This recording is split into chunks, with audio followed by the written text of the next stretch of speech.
অরাজকতা বর্বরতার চরম সীমায় পৌঁছে গিয়েছে বাংলাদেশ। ঢাকায় বঙ্গবন্ধুর বাড়ি এখন ধ্বংসস্তূপ। উন্মত্ত কট্টরপন্থীদের চলছে লুটপাট। বঙ্গবন্ধু এবং হাসিনার বাড়ি ভেঙেই ক্ষান্ত হয়নি, চলছে আরও ধ্বংসলীলা। বঙ্গবন্ধু এবং হাসিনার বাড়ি ধ্বংসের পরে ছাড় পেলেন না প্রাক্তন রাষ্ট্রপতিও। এবার প্রাক্তন রাষ্ট্রপতি আব্দুল হামিদের বাড়িতে ভাঙচুর। কিশোরগঞ্জে প্রাক্তন রাষ্ট্রপতি মোহাম্মদ আব্দুল হামিদের বাড়িতে ভাঙচুর করে আগুন ধরিয়ে দেয় দুষ্কৃতীরা। আওয়ামী লীগের সদস্যদের বাড়ি ভাঙচুর, আগুন। শেখ সালেমের বনানীর বাড়িতে আগুন।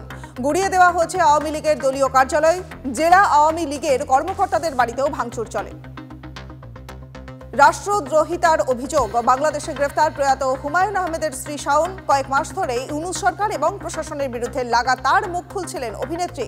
ধানমন্ডিতে মুজিবুর রহমানের বাড়িতে হামলার সমালোচনাও করেন তিনি এবং তারপরেই গ্রেফতার।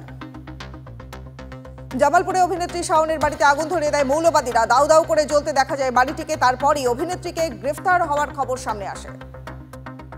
ইউনূস সরকারের রোষানলে আরও এক অভিনেত্রী। শাওনের পর গ্রেফতার সোহানা সাবাও।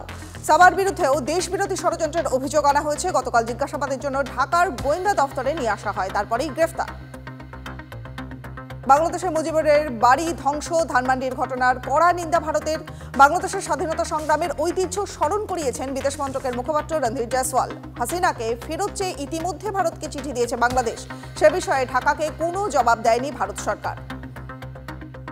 ভাঙচুরের দায় হাসিনার উপরেই চাপালো ইউনূস সরকার। ধানমন্ডির ৩২ নম্বরে ভাঙচুরের ঘটনা অনভিপ্রেত, অনাকাঙ্ক্ষিত। জুলাইয়ের অভ্যুত্থানের বিরুদ্ধে হাসিনার উস্কানিমূলক বক্তব্য, সেই কারণেই জনমনে ক্রোধের সৃষ্টি, যার বহিঃপ্রকাশী ভাঙচুর, দাবি ইউনূস সরকারের।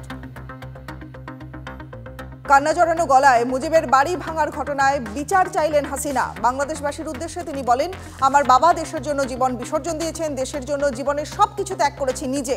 আপনারাই বিচার করুন কি অপরাধ মুজিব এবং মুজিব কন্যার।